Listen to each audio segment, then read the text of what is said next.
Okay, are we recording? Yes, we are. Okay, we're recording. We are recording. We are recording.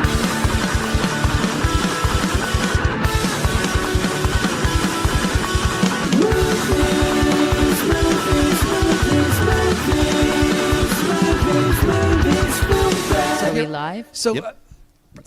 So here we are with yes. We have You're to talk good. into the microphone. We do. Debi Wisch, the producer of The Price of Everything, which documentary that is premiering on HBO. You have your big premiere tonight, actually, and premiere party, which you just invited me to the party. I know all Wait, the I think details you on were the party. invited last week to the Was party. I invited last Yeah, week? you got the I don't full-on think- I don't invite think to the party I did and not the get screening. the Evite. I did not get the Evite. But Well, that's then okay. you went into spam because you were on my A list. I was. You definitely were invited to the party and the premiere. I'm on tour right now. Well, we're your director is late. Yeah, I don't the know director how that Nathaniel happened. Kahn is late, but Debi, you and I became fast friends. Very fast friends. We paneled together in Tucson, Arizona, of all places. Oh my we God. did a pitch. We were Oh, on just a few pitch weeks panel ago? A couple weeks ago. A few weeks ago, we were at Film Fest Tucson, and Debi and I were on this panel. We meet along with Lisanne Schuyler, who was Lisanne great. Schuyler, who Lisanne is she's a film professor there, and also has a doc that's actually on HBO, Brillo Box, Yeah, which is fascinating. which is so weird So- because when we had our first meeting with HBO, these things, as you know, don't happen overnight. Like making this film was a 3-year project. And probably 2 years ago, we met with HBO with Sheila Nevins, who was sort of the godmother of documentaries, and she recently retired. And she said, "Oh, I've been working on a film on the art world. It's a little film. It's about a Brillo box." And we're like, "That's not a little film. That's Andy World."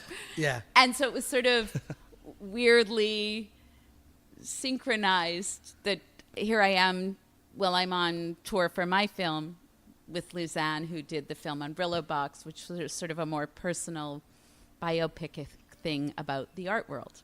That is a little personal story more about her family. Price Yeah. of Everything is much larger in scope. Yes. I mean, the interesting thing about the Brillo box, didn't it? One of them sell for like $1 million or some crazy I amount? think it might have sold for more than that, but Yeah, yes. just insane. So the Price of Everything is really, it's about the key, it ends up being about the key argument with regard to art versus commerce. I It- think it it's- really is about that struggle, that battle. And even a successful artist that makes a lot of money, at the beginning, they're not necessarily getting into it to do that. Well, but you're also raising another question. You just said a successful artist who makes a lot of money. The thing about art, Right. and hopefully it's something that's underscored in the film, is that quality and value have nothing to do with each other in art. There's a consensus that might lead to prices going up for certain artists, but as one of the main characters of the film, sort of the heart and the soul of the film, is this painter named Larry Koons, who was very popular in the 80s, and then he kind of slipped off the ledge. And he says in the film at one point, "Everyone thinks I'm dead. It's not my fault." And he's just been painting all these years. But he says, your batting average is your batting average. Art and money have no intrinsic hookup. How can that be? And, you know, if someone is a brilliant painter and they're never discovered and their work never commands big dollars, does it mean that they're not a great painter? I don't think so. Yeah. Well, this came from, you're involved in the art world. Yes, In- I'm in- very involved in the art world. And my producing partner, Jennifer Stockman, is probably 30 years involved in the art world. My mother's actually a designer, and I grew up, my parents collected contemporary crafts.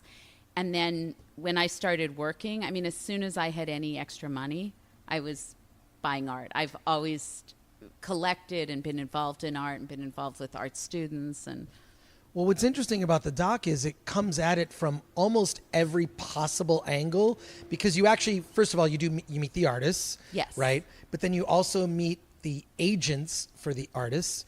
You meet some of the, when I say people who represent that, being an agent, you meet one of the most prolific collectors, Yep. right? So you're meeting collectors. You meet people involved in every aspect of this industry, and just find out how crazy. The sums of money are just, I mean, they're spending on one piece of art what would be a home or multiple homes for the average American. No, they're spending more than that. There's a painting, there was a Da Vinci that sold this year for $450 million. Yeah. That's a hospital or a school, a university. It's not a, yeah. I mean, there's a line in the film where Gerhard Richter, who's one of the most expensive living artists, I happen to think he's also a brilliant artist, but he's looking at a painting at a Marion Goodman Gallery in New York, and he says, it's the value of a house. I like it, but it shouldn't be more than a house. Like, I mean, these are paintings that sell for upwards of $10 million. That's a lot of money. Yeah. And there's also a line where the collector you're talking about, Stefan Edlis, who's a 93-year-old Holocaust survivor based in Chicago and brilliant collector. Someone asks if a painting, the Jasper Johns Target, which he said is worth $100 million, and Nathaniel, the director, who's late, says, well, is it worth $100 million? And Stefan says, well, the canvas is probably worth $80, the stretcher 20. Like, how do you assign value? Right. Well, and what's interesting about him, about Gustav, right? Yeah. He has this piece of art. It's a sculpture. Right. And from the back, it looks like a little boy kneeling, almost praying. You're not quite sure what you're seeing. Yeah. The piece of art is called Him. Right. As you come around to the front, it's a little boy that looks just like Hitler with a Hitler mustache. I mean, it's really much of this art is very shocking. Well, right? it's conceptual art. It's very provocative. Yeah. And that's a piece by Maurizio Catalan, who's sort of like the Duchamp of our time. And he's a provocateur. And, you know, it raises the question of what is art. And then Stefan, the Chicago collector, said he knows all the numbers. He remembers everything. And he said there's a market record that sold for $17 million. And it's a shrunk down Hitler. Yeah, you know? It's like a Hitler, like as kind of just a young, almost like a young boy version, or sort of a. Yeah, and there's an edition of 4. It was a seminal piece, and he talks about how he got the piece. And the piece, the dealer called him up and said, "Look, I've got 4. Like you're sort of offered it. You can't just go in and buy it. Right. There's in the art world, there are lists." It's like getting into Studio 54 back in the day. You can't just go buy a painting at that level, which is also... Is it at this level, when you're collecting pieces of art that are worth... I mean, the home that you're living in is not worth as much as the art that's on the wall. Is it sort of a keeping up with the Joneses in the sense of it's a small, tight-knit community of collectors who know each other, who are buying pieces and collecting pieces, and is it on the level of just bragging rights for this stuff? And I just assume you own some yourself. You own pieces. You own. I haven't I absolutely collect, but I collect all over the place, like high, low, all over the place. And I hope you asked a very good question. It's a very loaded question because I think they're very different kinds of collectors. I mean, last week, 2 weeks ago, I bought an incredible painting from a young artist in New York named Nick Cueva, who I had met during production. We didn't have any of these young artists in the film because they'll fit in another film, and you have to make editorial, decisions about whatever. But I paid, I think, $400, and the painting is beautiful. And there's nothing to say that $400 painting has any less value than a $40,000, $400,000, or $4 million painting. Who's to decide? So I think there are certain people, like banks now have art as assets. There's an asset class, and you can borrow against art. It's kind of crazy, but it's happened. It's a fact. Oh, my God. And there are definitely people who buy art like brands. They want to...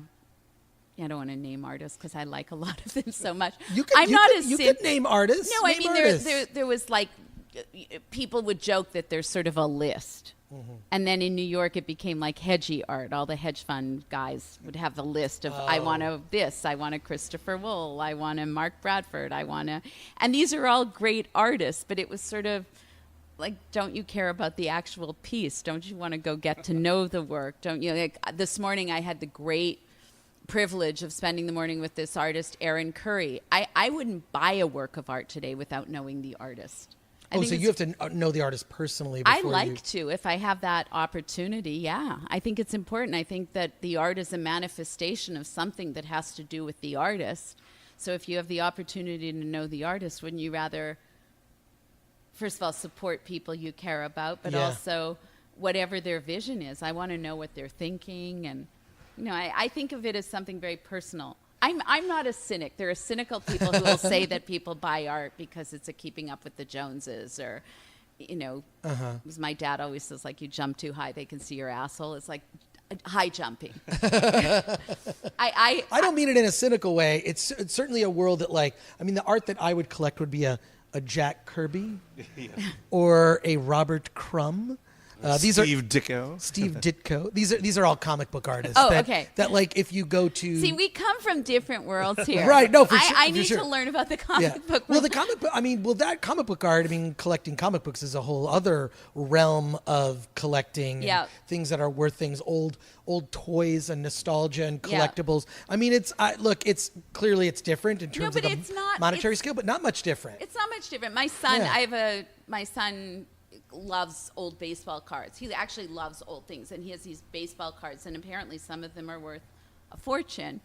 And again, it's like assigning value. Who's to say that's less important than a painting? Like, it's a piece of history. It's Americana. It means something to someone. Okay. I don't know. I have to ask, what was the genesis of the project? Because I know it started, Nathaniel, you brought on as the director, who will be joining us on the podcast at some point. At some point. Ashley is keeping watch we at the get ghosted? No. Hopefully he didn't ghost us. No. But what was the genesis? Like, where? So my producing partner is Jennifer Stockman, and she had been president of the Guggenheim, and she's been involved in the art world like 30 years. And she had been pursuing a film that kind of pulled back the curtain on the art world. And then I was fascinated by who made it and why. Like, why is some artist sort of soaring into the stratosphere and another artist who I would deem equally talented is kind of rolling around in the muck, getting nowhere? And we were introduced by a mutual friend who's also in the art world, and we literally went for a hike. And by the end of the hike, we're like, okay, let's try and do this. And once it started, it went pretty quickly. And we didn't have an actual, there was no script. It was all done verite. We interviewed a lot of directors. We actually started with someone, then we're like, this isn't going to work because he wanted too shiny. And we wanted a film with a lot of soul. And I took Nathaniel for lunch at Michael's restaurant in New York on 54th. It's like a big media haunt. And I remember at the end of the lunch, I called Jennifer and I said, I think we should make the movie with him. And she met him, and that was it. Wow. And then he was working on something for Discovery Channel called Telescope, and we waited. And at the time, we were thinking of doing the film. We were looking for pivot points about when art moved from a community of insiders, which it really was in the 60s and 70s. Like, it was a small community of people buying art, towards this kind of big global insanity, or what we would call the beast. Like, sort of, there's the art, the artists, and the art world, and we always referred to the art world as the beast. And we were going to use the moment when Alfred Taubman bought Sotheby's in 1983 as sort of a pivot point, because he was a genius. He democratized the art world. He put escalators in. He bought Sotheby's on 72nd and York in New York, and there were escalators, and it was sort of modeled after the Beverly Hills Shopping Center, which was modeled after the Pompidou Center, and it was all about moving people around and getting them to look. And he sort of looked at art as more of a thing that you might buy at retail. And he also did these fancy dinners and catalogs and would sell art alongside movie memorabilia or, Jackie O's jewels or Liz Taylor's jewels. And he kind of made the whole thing like a spectacle, this fun, sexy thing. So we filmed, and then he died after we had sort of decided this was the point we were going to focus on. And then his collection goes on up for auction at Sotheby's. So it was sort of like, oh my God, we got to film this. So we filmed that, and we started interviewing all of them. We realized that he was a biopic. Someone should just do a film on him and his life. That's like a separate movie. Yeah, that's not going to be the art world. But we do use some of the auction footage. And we were in the interim, we were interviewing all these people, and we kind of decided that we needed to cover the skull auction. And that was the moment where they kind of realized that contemporary art could be very valuable. And the idea, before then you were buying dead artists. Well, you have to explain this, because this was really what created the modern art collecting culture. Yeah. Was this collection that was sold. It's in the doc is told in a. First of all, I can't believe you got some of the footage that you got. that it existed, that you were able to track it down, but it's showing this incredible art show. Can you explain what that is? What happened was that changed everything. There was a collector. He was a taxi magnate. I didn't grow up in New York, but my husband told me that they had these angel taxis, and it was owned by this guy, Robert Scull.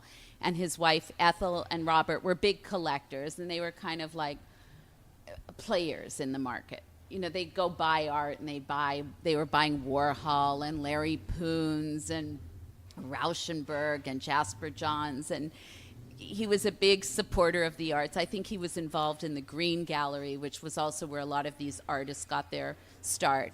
And he put his collection on the block, and it was in 1982?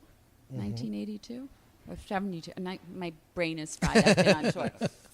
In the skull auction, what happened was a lot of the artists were outside protesting. They were furious that someone would sell their work. And they had this big auction, and I think the valuations were much higher. I think the total was a couple $1 million, which at the time was just out of control. Like maybe he had spent $250,000 in the collection. It sold for a couple $1 million. And there were some pivotal pieces in it, including a painting by Larry Koons and the Jasper Johns Target, which is now at the Art Institute of Chicago and is worth $100 million. I think there might have been a Brillo box. But there were there were major pieces in the collection. And at the end of the collection, Robert Rauschenberg went up to Robert Scull, and he gave him a shove, and he said, "You didn't send me flowers, buddy." And he said, "What do you mean?" He said, "You made a huge profit on my art." And Scull, without missing a beat, said, "What do you mean? Your work's going to sell for so much more. We work for each other." And then they have a hug. It's sort of like the dance macabre. And it's sort of like the beginning of Art and Money getting into bed together and giving each other a hug. And it was very important to have that footage, which was painstakingly restored, because it gives the film historical gravitas. And also, most people aren't familiar with it. There's a little chitter chatter that it was restaged, right? Well, we should mention Nathaniel Cahn is here to join the film director of The Price of Everything. Welcome to the show. Oh, I came in at an exciting moment. You did. The height of the skull auction. Well, I think that embrace is almost like the dark. It's the dark embrace at the core of the film, which is the embrace between art and money, and you see the uneasiness of it. There's this kind of unease. It's like, should we be hugging? Shouldn't we? And I think that really resonates through a lot of our thinking. And when we were making the film, we realized that was such a key moment, not only historically, but it sort of represents physically this sort of something's off here, and yet it's the embrace of our time. It's the embrace of art and money is also the embrace of commerce that is now sort of threatening to engulf everything in our world, right? You mentioned the restaging thing. I really don't know about that. Is that what you heard? I've heard that. And I have my crazy, fabulous aunt. When we decided we were going to film this, I have an aunt who's been to every auction ever. and she collects the catalogs. Oh, So right. she's in her 90s, and I go over and I said, "Oh, do you have the Skull auction catalog?" She's like, "I got it. I was there." And she had it, and she had all the prices written in. Oh, yeah, that was incredibly helpful. You also have to remember that in those times, most of the people who were buying at auction were dealers. Regular consumers or collectors didn't go to the auction houses. The dealers would go, they'd buy the work, and then they'd resell it. And, you know, the auction houses have now sort of cut out the middleman. People go buy directly at the auction houses. And if you were talking about before, is there sort of an ego thing in it? I'm sure when people are sitting there raising their numbers and the numbers are going high, it's a bit of a game. Some people want to be seen doing that. Anyways, I'm curious when you knew you had a movie, because clearly you had a great world to explore and many angles within through to the world. You know, the artists, the collectors, the dealers, so there are many different aspects to look at. But when did you know it was a movie? I'm going to let Nathaniel answer that, because I remember very clearly when he came into the office and said, "We got a movie." Oh, okay. Yeah, you're absolutely right. I remember it too. I experienced that day with great relief. It was the day after we'd met Larry Koons. So we had, as we began to shoot these incredible people and began to string it together in the editing room, and we realized, there's something really kind of missing here, which is the thread of an artist who had really suffered through this, and sort of a kind of a deep dive into the darker side, really, of what the market can do. And so we asked around, and I asked some dealer friends of mine, and one of them said to me, I began to describe, we wanted a person who had been through it. And I said, well, we want somebody who was once really hot in the art world, and then had suffered, and then had, perhaps fallen off the art market sort of bandwagon, slipped off the edge, for a while, but was still doing great work. Maybe they live off the grid, maybe upstate somewhere, maybe, kind of an old farmhousey type thing, and, maybe a little cantankerous, philosophical, and suddenly the person says to me, no, stop. You're describing exactly Larry Koons. You have to meet this man. And so we got to Larry Koons, and it took time. We spoke to Paula first, and Paula is a major sort of figure in the film too, because she and Larry have this kind of beautiful connectedness together, both artists, and they've managed to make it work in their own way, in their own very personal way of kind of dealing with all this mishigas that goes around with the art world. At any rate, we arrive at Larry's place. He comes out with a coffee cup, and the scene that you see happened like 5 minutes after we met him, and this just incredible outpouring of of brilliance and of insight, and then to see his art, to walk into that incredible cave of it was like walking into the Lascaux cave or something like that, and then to realize that Larry had a long story which could refer to the past with, of course, even the Skull sale. There is footage of a Larry Koons which Skull bought. And there's a great line in it, too, that raises this other question when they show the Larry Koons in the Skull auction. I mean, this is where, like, the brilliant editing came in, if I can say so. I didn't edit it, so I can say that. But Skull even says, "Did you see that Koons over there? I've never seen it. I never saw it off the stretcher." It means he had never even unrolled the painting. It was just in storage. Like, even back then, it was just in storage. Right. So whole... So Larry's story intersected on so many levels, and then to realize that not only did we really love his art, but that his story was going on, and that he was, in the midst of, as we were filming, things began happening in his world, including having this amazing show, which we have in the film. Towards really at the very end, it was one of the last things we filmed. In fact, it might have been the last thing we shot, was the opening of Larry's sort of resurgent show. So that arc became something which, really helped to structure the film, because we have marvelous characters, marvelous people, and we were able to kind of work by flipping between people making art, people buying art, people selling art. There is a kind of triangle there that we keep sort of moving around, and by kind of shifting from one to the other point of view, you begin to get a sense of this art world. But within that, you also need longer arcs and longer threads. So Larry's story was utterly essential. Realizing that we could have a thread like that revealed, I think, to us other threads, and one of them certainly was putting together the auction, which is the Right. countdown to the auction, which is an important thread. And then there were other threads, like, for instance, George Condo makes a painting in the hour and a half that you watch the film. You return to him several times, and he starts a painting, blank canvas, and finishes a painting. How So- long was that process? You see him just, I'm going to make this painting, and it's And just, it's at lunchtime. yeah, and at the end he says, okay, Lunchtime. time for lunch. Yeah, lunchtime, yeah. But so how long was that process? He makes a painting that's probably worth, what's that painting worth? I can tell you what it's worth. Can you tell me what it's worth? What do you think it's worth? $1 million. It's worth about $1 million. It probably million. sold on the primary market, which means from the dealer to the customer for about $1 million. It would probably sell in the auction world, because George Condo's hot. He's very collectible, and he's a darling of the art market. It'd probably sell for 3 or 4 times that, depending on what else is going on in the world that day. So 3 to 4 million. This is not a world I understand. I don't know. You're out of my depth here. No, but I mean, I these know things, the okay. numbers on that. But I'll tell you the crazy thing, which also is a question that's raised in our film, is the dealer, George Condo's dealer. I asked who bought the painting, because I kept thinking, oh, it would be cool, we'll film the painting in someone's house now that Nathaniel captured George painting the painting.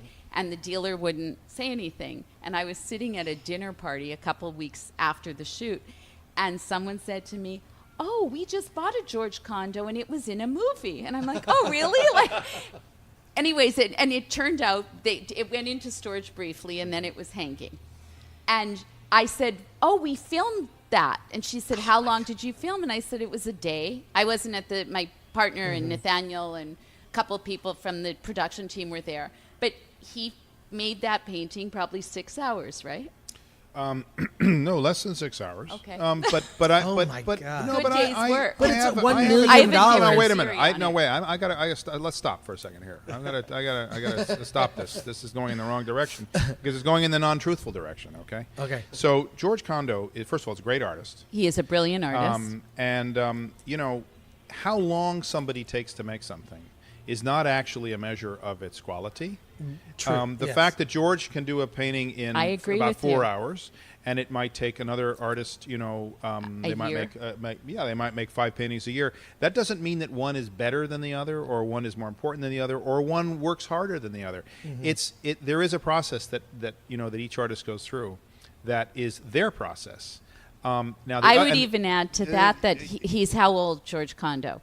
I'm not sure. About late 50s, No, early I don't know. 60s? He looks like a kid. He looks like he's in his late 40s or something. I don't He's know. older than late All right. 40s. But it took him his whole life to make That's that the point. painting in That's 6 the point hours that or I was going whatever. to make. That Yeah. they made the painting 4 hours. First of all, he doesn't do that every day. That painting was welling up in him for a long time. He told me that. The blank canvas had been there for could have been weeks.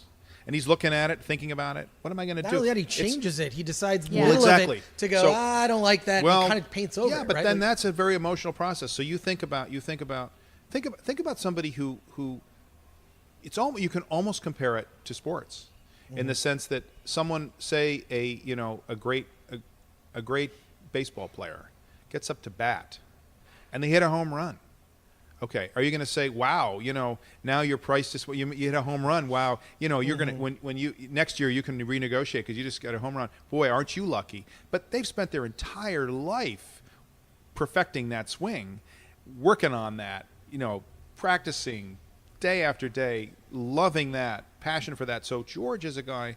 What was so wonderful is that we were able to watch that process. But I don't see that as being, that was a very special event. And that whole thing about changing, that the painting evolves, he was also exhausted afterwards. He was spent. So at any rate, I think these are all these kind of mysteries. This is one of the reasons we wanted to watch artists in the film. We wanted to be with artists in their studios, because so rarely do we get to, it's a great privilege as a filmmaker to be able to actually see people involved in their creative process. And you probably can see it. One of the questions we're often asked is, why didn't you do video artists? Why didn't you do photographers? Why didn't you do sculpture? But I think it would have just opened it up. I think that focusing it was a better choice. I that think you- so. you Well, and made. also it's hard, like what Nathaniel's just talking about in the creative process. I write a lot. Sometimes it takes a long time to get from page to page, and other days it flows. And I'm sure the same is true for artists and for, musicians. Certainly true for filmmakers. Some Yeah. days you don't get anywhere. Yeah, Yeah. and you don't know, like when you're paid for ideas, whether the idea comes in a minute or a year, what's the difference? Right. So, Well, now you're raising a really important point, which is that we live in a time when we have this sort of fallacious connection between between time and money. That time is money, time is money. It's not. Time is time, and money is money. We live in a world in which time is money. But try telling an artist that time is money. It takes as long as it takes. So Yeah. we Yeah. need to remember that artists are not people who think about life as being paid by the hour. They have to be able to dive deep into their souls and stay in contact with that. And I think Right. one of the issues, one of the profound problems of the world that we live in which everything is commodified, is constantly in your head is this thing of money, constantly in there. So as an artist, if you're doing well, okay, you're constantly thinking, gee, I better keep doing more. If I could just speed it up a little bit and make more of these things that are doing well while I have my moment, let me ride the wave. Well, that messes with your head, and that can mess with Right. your art. Or the opposite. I'm doing the best work I've ever done, but nobody notices, nobody's buying it. Does that mean I suck? Of course it doesn't. But money does that to us. And I better speed it up. I better do something different. I better, everybody else is doing so much. All those things are distractions from what an artist must do, which is block all that crap out to be able to be in touch with what is deepest inside them. But these are things, once again, art and artists, and what art is going through right now, what artists are going through right now, that is revealing who we are as a people right now. It's holding a mirror up to us. And the image, I think, is pretty scary. Well, I'm curious, Nathaniel. You did not come from the art world. Debi is clearly the expert, knows all the players and knows this. You know the world. You know the world. You know the universe. And it was the inception of the idea to approach the film this way was you and your partners. Well, I would say that our goal was to do a film that captured the art world, and I think that there's no way to do a film without having Sabina Krahenbuhl was a brilliant editor who worked on the film. The other day I was doing a Q&A with her, and she was talking about the Greek chorus, that you have the main players, and then you have the chorus in the background. Yeah. It's impossible to do a truthful film about the art world without discussing money, because the money, if you read the headlines, they're not like, wow, look at so-and-so's painting. It was extraordinary. Can you believe the relationship to Picasso? It's about the dollars. And Jerry Sauls in the film says that. It's like, I'm so upset that so much of the discussion is about the money. I was with two artists today, two brilliant artists, in discussion, casually as friends. And I will tell you that usually the great thing about being in the art world and having access to artists is to be able to talk to artists, because they talk about ideas. They're not that interested in the money thing. I think they all want to have food, and even Angelica says you want a nice house and stuff, but they didn't go into the art world to be artists to make money. You do it because you want to make art. Well, it's the same thing in the film world. I mean, I found it irritating that there's a discussion or trying to equate box office with the quality of a film. Right. Yeah, It's exactly analogous. Exactly analogous. Your batting average isn't your batting average. My mom knows the number one movie at the box office, but I would probably tell her generally that's not the best movie to go see. I would tell her what the best movie is to go see. What Although is it? my mom has very good taste when it comes to film. Well, I will say, I'm just saying whatever's at the No, price of I agree everything. with you. The Price of Everything is a movie that I would encourage her to go see. Thank you. Yeah. Please encourage everyone to see But it's it. that same thing. It's the people who get, and this is somewhat annoying in the realm of just being around film journalism. I want to have conversations about ideas that films bring up about life and our times, but I'm not so excited to have a conversation about, well, this box office this and this is tracking to be number one, and who cares? well, you know what? Even that though actually is tricky this year. I'll tell you why. Yeah. Well, I'll let's tell you hear why. it. Let's hear it. I'll tell you why. Nathan. Because in fact, if the box office is coming from a genuine desire of people to go to the movies, I am so thrilled to see my colleagues, the ones who, many of the films that we were at Sundance with, other documentaries, and some features, obviously, as well. But speaking specifically about documentaries, not at the exclusion of fiction films, but these are festival films, films that are made from passion, films that are made from the heart, from somewhere very deep, for all kinds of reasons, but you're not in that festival if you're just trying to make some commercial thing. It's coming from somewhere deep. To see the box office success of some of the films that are, in our group, in the class of 2018, to me, of our colleagues, is so exciting, because that box office is being driven by the genuine desire of people to go and see a good story. That's people going to the theater because they want to talk about these great things. I mean, incredible films this year. Actually, that was Amazing one of films. the big revelations to RBG me about this. and Three Identical Strangers and Won't You Be My Neighbor and a host of other films. Yeah, I mean, I'm just naming those three because all three of those did very well at the box office. And thank God, it's so exciting to realize that people want to go to the theater to see these films because it's giving them community experience. It's giving them something to talk about as a group that is really, really important. What could be more important than that? So I think we have to look at, is the box office being driven by human desire or is it being driven by marketing? When it's driven by marketing, that's the film you're talking about, which is, could be, they're spending twice the amount that you're seeing the box office number, if not more. Well, I would On marketing argue the that thing. also So- if you look at, unfortunately, what kind of content America consumes these days and what excites them, it may not be lofty ideals that we would all hope for.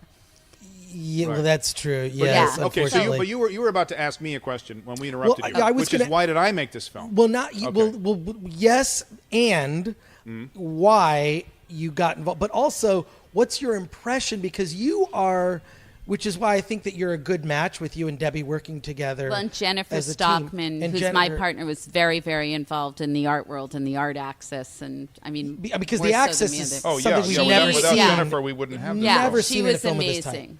So, but what I'm curious is, what are your thoughts? Being, I mean, you come from the world of docs, right? Yep.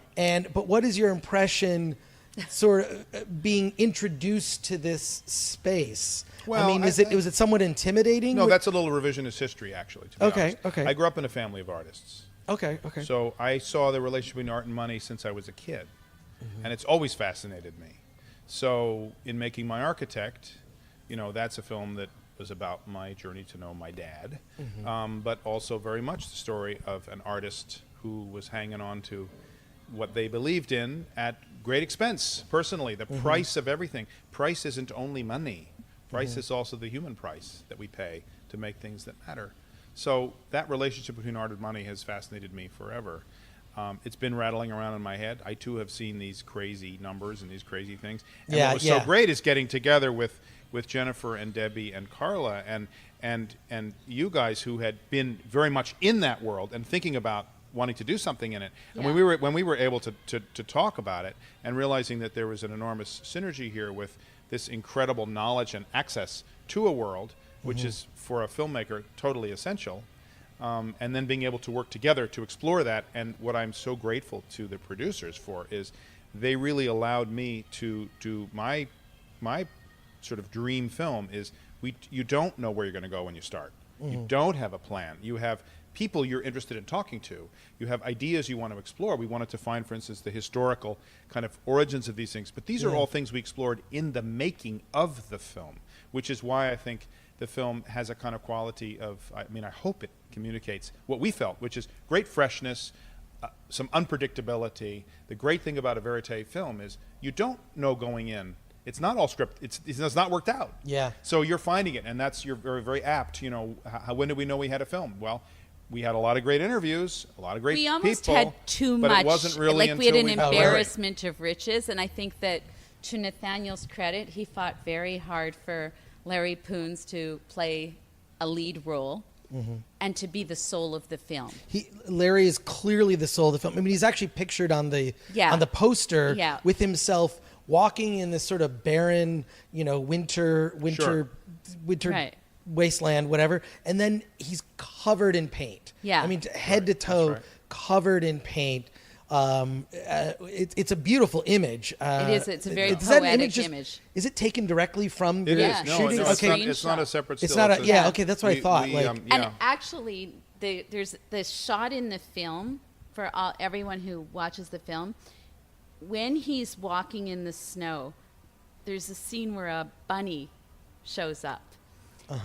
There's a lot of bunnies in our movie, and they're Jeff Koons That's true. bunnies.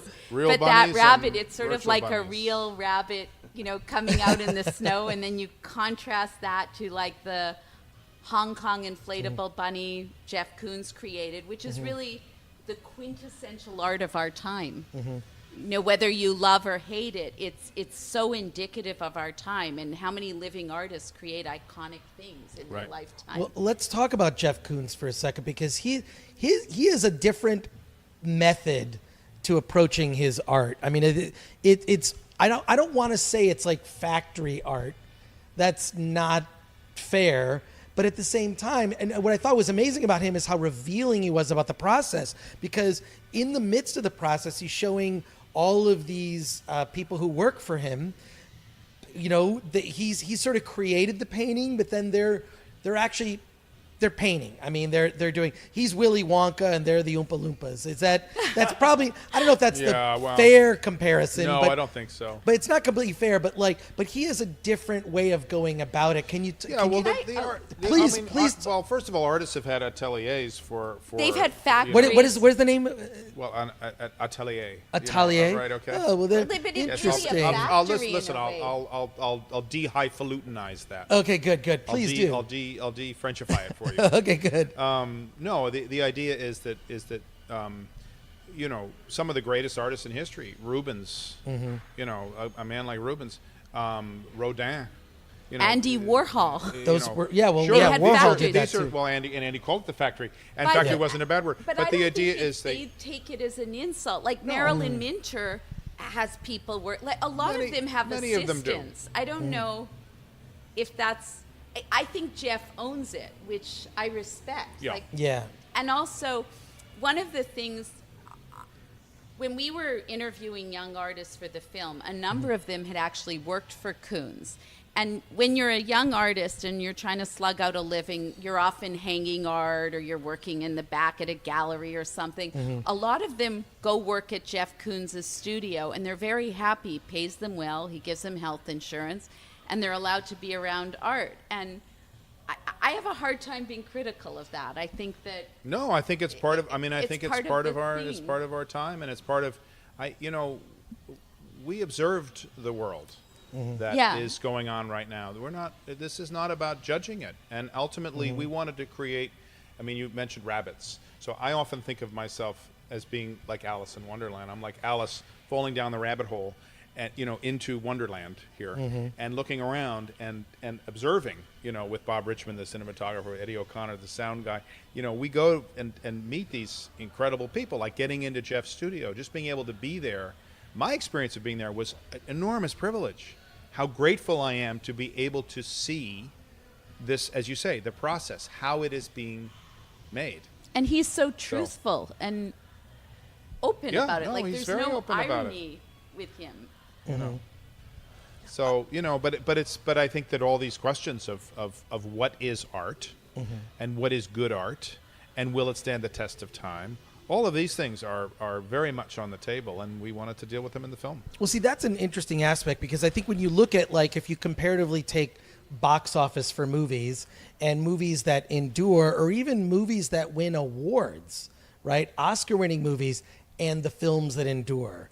Money, awards, those aren't the indicators. There's something else about that film that stands the test of time, and I'm positive that that's also true in the realm of art. That has to be true, right? Like, I'm just curious if there are cases where an artist, I mean, it would be more the artist, the more likely art wasn't worth very much, then it was worth a lot. But are there cases where the art is worth a lot and then it goes down, or Absolutely. is it just like any market? Oh, no, it's just up and down. It fluctuates It's up and down? greatly. I mean, for Okay. instance, Rembrandt, for instance, is in the film. There are several Right. Rembrandt. There's a Rembrandt in the film. There's a Vermeer in the film.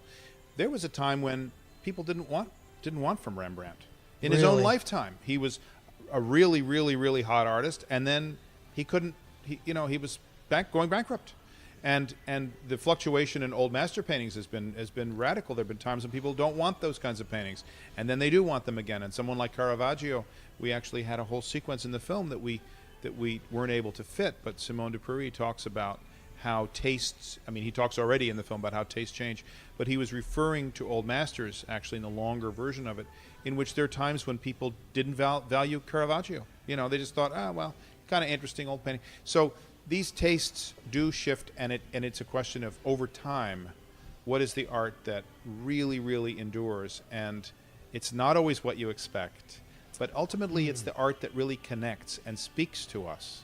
It doesn't just speak of the moment now, but that speaks of something timeless.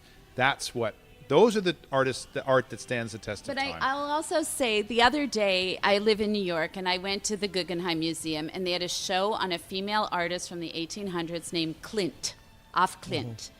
And I walked in and saw unbelievably gorgeous paintings in a variety of styles that clearly influenced people like Marc Grosjean, Beatrice Milhazes.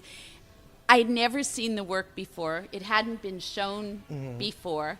They found this woman in this story, and, one of our characters says the museums are the gatekeepers of culture, and something might go into storage, and maybe in 50 years or 100 years it will be pulled out. And this was a classic example. I don't think there was any market for this Af Klimt.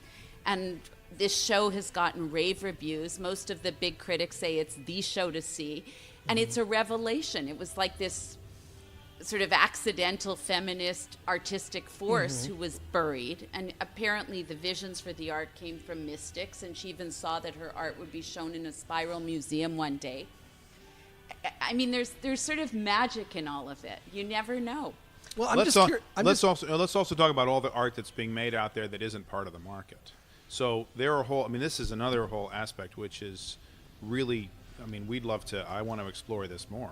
But ultimately, we're seeing the art, like in our museums, a lot of times, contemporary art, we're seeing the art that is market art. We're seeing the stuff that collectors collected and then gave to museums, and many times these are donors to museums. So it's a very complicated situation here that we are actually being prevented in our museums even, right? From seeing the art of today that's happening in many parts of the world that is completely brilliant art that may not yet have a market, or maybe the artist doesn't have the right connections or whatever it is. So we people need to take back the power of what is the art of our age. And that is, I think, needs to be a wake-up call for the market that's happening right now. Just because something's really valuable today in the little sort of bubbly world of the art market, which is a few people working with, the auction houses and everything else, that's a system. That's a power structure. And we are looking at power structures today, and we wanted to show this particular power structure. But there's a lot of other things happening out there. The avant-garde, the stuff that's another French word. Sorry, But look, there is stuff out there that is happening that we're not aware of yet. That is going to blow our minds, and it is the art of today. I want to be close. This film made me want to be close to that, and to distrust. It made me distrust the systems that have put in place what we consider, the canon of what is great. I'm going to give the flip side of that, is that there's a line where Paul Schimmel talks about there's no golden age without gold. And I actually am involved with 2 universities that have MFA programs. And there's so much art being made by these young emerging artists, and it's widely accessible. And I was at an MFA show for Hunter College, which is a public university. It's dirt cheap tuition, top school. There were major collectors there, and we were all buying paintings off the wall for under $1,000. Why is it scary? I think it's wonderful. Well, I think it's wonderful that young artists are being appreciated. I think it is. But I do worry that ultimately this idea of art and money getting into people's heads immediately, that there's a system there which Well, I think that I was at Aaron Curry's studio today, who's a very successful artist, but he's not into the system. He does his work. He does a lot of public installations. He has a big thing on right now in Massachusetts, one in Singapore, at the Bass in Miami. He's just sitting there under the Hollywood sign in this cool little home he's been in for 15 years making his art, and his dealer can sell it, and he's focused on, like, I don't agree with you. I think that, you don't agree with me about what? I think there's a system in play in the art market is a market. So at a certain level, there's a system in play, but it's such a small piece of it. A lot of the money it's probably 5% of the art market. It's a lot of the money. Well, how many billions is spent on art in a year? 65 and 80, probably. 65 and 80 billion. You don't know. A lot of it's probably not recorded. I mean, yeah, right. And in the end, there's the problem. We keep coming back to the money. Why are we so obsessed about the money? I mean, ultimately. Well, because it's a thread through the doc for sure. Of course, it's a thread through the doc. Of course, I mean, I'm not questioning your questions. What I'm saying is that's part of the reason the documentary deals with these things is because we are so obsessed with money. If there's one thing we very much wanted to do in this film, we very much wanted to disconnect the idea that the price of something is actually a measure of its value. By the way, that's extremely important. Here's a question. Do you think that the film, if we took out the whole money thing and it was just about the artist, then there was no discussion or sort of framing of the auction world, would HBO have bought it? Would it have been so? I think it'd be disingenuous. It would be disingenuous. Look, we have to show our time. This is our time. This is the world we're living in. I think it's a terrifying time in which we commodify everything. I mean, it's also fascinating, right? I mean, when you go to make a film, you want to be fascinated by something, and if you're sort of frightened by it, that's also a good thing in the sense that we need to look at this. So of course we had to include that, wanted to include it because it is what's going on right now. It is indicative of so much of what's going on in our entire world, the intense commodification of everything and the confusion that the price of something is the same as its value, which it's not. Fundamentally, it's not. The ultimate value of art is not the money. I feel like you could make this into a series. Obviously a sequel, but you could have it be an ongoing series. And you could do the artist, the dealer, right? The advisor. But there's a whole system in play in it. But what we were trying to do is almost like an impressionist painting, like to capture something in its entirety, and to go deep with a couple people to reveal the essence of something. And my takeaway on the film, and I've seen it now, other than in a few times. Yeah, a few times. Yeah. No, is that what lasts and what matters in spite of the Greek chorus is the actual art. And the discussion right now may be heightened about money. I don't know if it will be 10 years from now. I don't know. But the actual art is going to be around a lot longer than we are. We're still discussing Caravaggio and Rubens. And maybe people get all fired up about this, including us, is that maybe art actually does matter. And Marion Goodman, I was at a lunch, and she was talking about the artists in her roster, which like Julie Meritu and Tony Craig and Richter and Baldassari, brilliant artists who've been with her forever and ever. And she said, if artists represent a manifestation of the human spirit in the highest form, how can you not support it?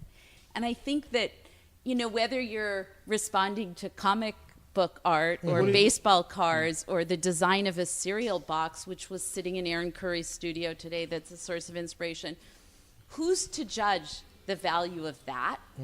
But what really matters is that things are made, and somehow they reflect our times and our souls. And, if some artist is making things that are more red because someone in our film said red sells and they need to buy a house, so when they look back at that period and see, they were putting kids through school and they made 40 red paintings.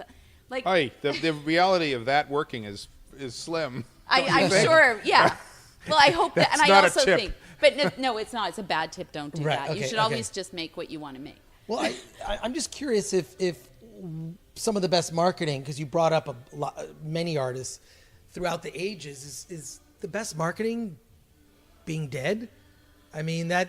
Well, we raised that when you look at someone Yeah.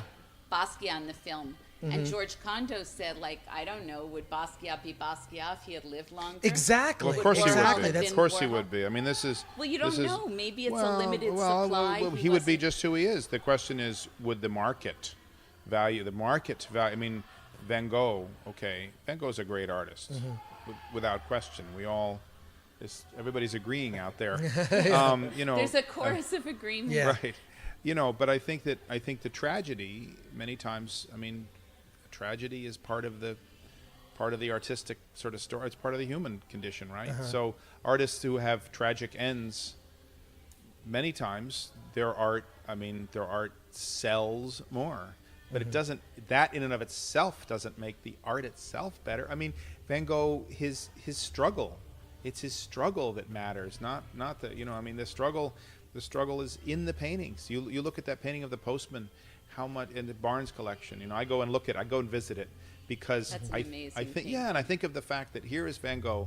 He's in the south of France. Here we are in French territory again. But, you know, keeps coming up. France is great. Okay, Keeps coming and up. it's great for artists. There are many great artists in France. So he's in the south of France, and he's having terrible problems, emotional problems, mental problems. And this guy, this Postman, sits for him, and not only poses for him for multiple paintings, but helps him. He's his friend.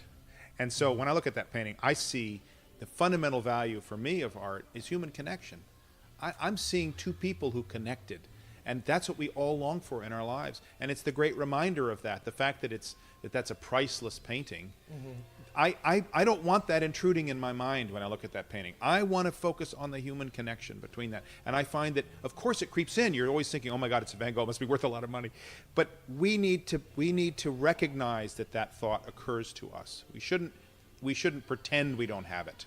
We have that thought, and then we should realize, where did that come from? Do I really want that thought there? Is that really the most important thing here? No. The most important thing is that connection. Because that's what art is about. It's what the love of, you know, an artist for the subject is about. It's what the love of the artist for their art is about. We need that in our world now more than ever. But I do think we have to be aware that always creeping in for us is this question of price. We wanted to address that in this film. And so, of course, we had to include it. I mean, it's part of our world. So now the film, you're going to the premiere tonight, right? Is this We are. You are. We have a you're, premiere tonight. You're going to the premiere. I know you're going to the premiere. Yeah, we're definitely going and to and The there's LA the after premiere. party. Yeah. Like what? No. So what's next for you guys? Is this are you? So we're on tour right now. Yeah. We've had a lot of things in the last few weeks. We right. did an London premiere, like a sneak premiere during Freeze. Then I had the great honor to be in Tucson. That's right, at Tucson. Yeah, We then hung I had out. to go to Phoenix. That was fun. That was super fun. And then I was in Kansas. You've been all over. We Well, yeah, just did taking MoMA. a film around is essential, is wonderful. All these Yes. festivals, Great. I mean, it's great meeting people. connecting with audiences. I mean, same reason that we like going to, you know, museums and connecting with a piece of art. It's connecting. A film becomes a social connector. You sit in there in the room with people, and you get to talk about these questions and these themes just the way we are here now. I mean, this is what we need to do as human beings. We don't always agree, but we need to do that. So we've been doing this since you know, our launch at Sundance. Basically Right. since But Sundance. now we have this marvelous so now we have, theatrical rollout in which we are in, you know, a limited number of cities, and then we will be on HBO. So So it but was New York on the 18th of October. Yeah. Then we were in Chicago on the 22nd. Today, the 24th of October, we're premiering at the Hammer in LA. Then the 26th, we're in San Francisco premiere. Then the 29th, Miami. And then we have a number of sort of events. Like And different who runs the Instagram for the movie? I kind of do right I now. know you do. That's Thank why I brought it up. that was a softball, right? That was Do a you like softball that? question. Is it Oh, good? no, I We got I like 50 your new posts. followers this week. Please keep following Yeah, us. the price of everything on Instagram. Right. And we're Underscore and the we're at the president. music hall here at the wonderful, wonderful theater in LA. And, you know, I mean, part of what we really wanted to do with this film, we very, very much did want it to be in theaters as well. We want people to see it on the big You screen. have to see it on the big it's screen to a big- appreciate Beautiful. the art. To appreciate the art, right? To see the Yeah. art, but also to see the art, to see the sumptuous, beautiful photography by Bob Richmond is just phenomenal cinematographer. But to see the artist's art big, but also to have these kinds of conversations. And I think the idea that you sit in a room with a group of people, and then you want to talk about something like. Because what we a do film, in this film right? is we raise a ton of questions and we try not to answer that many. People can draw their own conclusions based on their own context.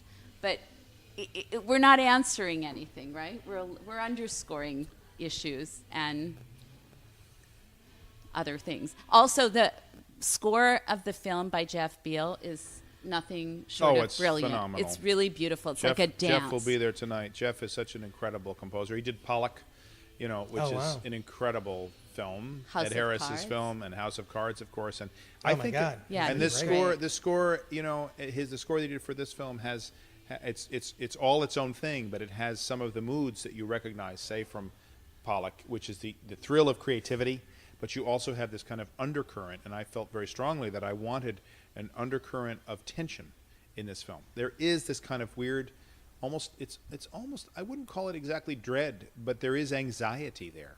And the anxiety, definitely anxiety. it's the anxiety of With the our artist, for sure. Yeah, but it's the anxiety of our age in which everything is sort of, there's this market. Why are we anxious about this auction? And if it's going to, how well it's going to do? Why are we anxious about this? There is this anxiety in our age that I think is this creeping thing that we realize that money is sort of always. We called it when we were making the film. We called it the beast. The beast is the market. I told him that Yeah, earlier. the beast is this thing that's looming there. That's the art world, and yeah, then we have it's the, art. well, and it's we the have art artists. market. It's the art market, and the art world is this broad, amazing thing that artists are everywhere making amazing art. And if there's anything, I really hope that the film encourages people to go out and just look again, and just see what you like. Right. In the end, we get to decide what good art is. Don't let the power system decide what good art is. They have their opinions. They're doing what they're doing, but we may agree with them in some cases, and we may not in others. But there's a lot of art that we are not seeing, that we need to see, and that ultimately will also represent our time. And that's to all of us. That's for all of us to go encourage the artists that we know. Go see new art. Go to new places and see what they're making about their moment in time, their experience. Art is fundamental, as Jerry Salz beautifully said. Art is fundamental to being human. He said it's as important as religion. Well, I love the film. I think also love art. it's more important. It's You yeah, do? well, it's, Yeah, I no, sure do. I Yeah, agree religion's with you. Well, I pretty think tough right now. no, come on. I agree with you. Truthfully, I think art is everything. I've had the opportunity to live a couple different places. I can't live somewhere that doesn't have access Exactly. to art, museum galleries, or just Even places music where and food and music, food, color. all that. Culture is incredibly Well, culture is important. religion. Art is religion. Music is religion. In the sense that these are Yes, things we it's need important. to Yeah. believe in. I'm not. We and the can thing is, believe in that. And if Churchill said, if we're not fighting for culture, what are we fighting for? I mean, I think my friends make fun of me because I'm not a foodie, right? Like I'm not a foodie, but when it comes to film and art, and that's where my soul is. So. Well, food is culture too. I mean, Yeah. to see in so many of these places, art grows where there are these wonderful little restaurants, and there are artists working, and suddenly there is a movement that's happening, and people are talking to each other and creating a whole new way of looking at the world. That's what artists do. They're pushing at the front edge of who we are and where we're going.